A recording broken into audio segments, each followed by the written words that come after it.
¿Cómo ves el mundo en el que vivimos ahora, la situación actual?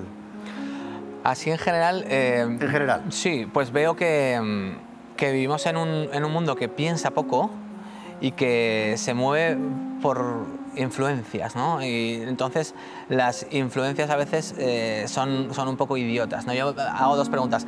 ¿Qué le pregunta la gente a Google? Y a Google la gente le pregunta idioteces. ¿Y a quién le ponemos el micrófono delante? Y se lo ponemos al 90% a idiotas o a gente no del todo formada o a gente con intenciones bastardas.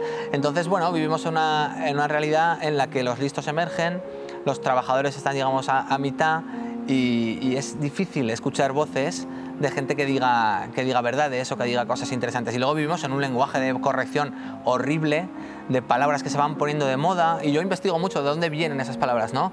¿Por qué decimos ahora líneas rojas? ¿Por qué decimos puertas giratorias? ¿Por qué estamos diciendo? Y entonces, o eres antena repetidora de los tontos o tienes que pensar por libre. Fake news, pues verdad, ¿qué te dicen estas palabras?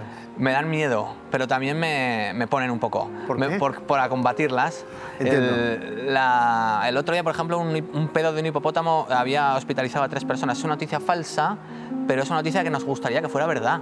Que un hipopótamo se tirara un gran pedo, ¿no? Como el de Camilo José Cela, y dejara a 3 en el hospital, pero no es verdad. Entonces, vivimos en un mundo en el que queremos... Vamos a las noticias, vamos a la información, a buscar lo que queremos encontrar. Y eso es muy peligroso. Hay que ir, digamos, a la acera de enfrente y meterse un poco en los que no piensan como tú. Ahí es donde se puede construir, si no estamos condenados. Le hacía un poco esta pregunta hace ya un tiempo a Gervasio Sánchez, que estuvo sentado ahí mismo.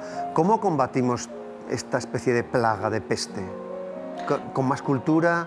¿Con un incentivo crítico? ¿De qué manera crees, Juan Luis? Pues hay que combatirla primero con formación, con buena información también, con mucha cultura y luego con una voz que no tenga miedo, con una voz diferente y atractiva.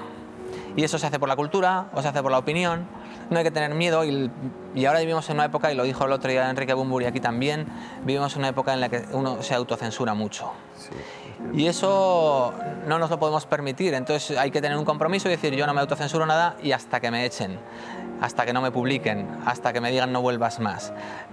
Yo creo que es el camino, y es un camino suicida, pero es un camino muy divertido, es el camino de la diferencia, de salirse un poco del molde y más que buscar dónde encaja uno, ir buscando quién encaja conmigo o quién se va a tragar lo que yo tengo que decir, y ya está.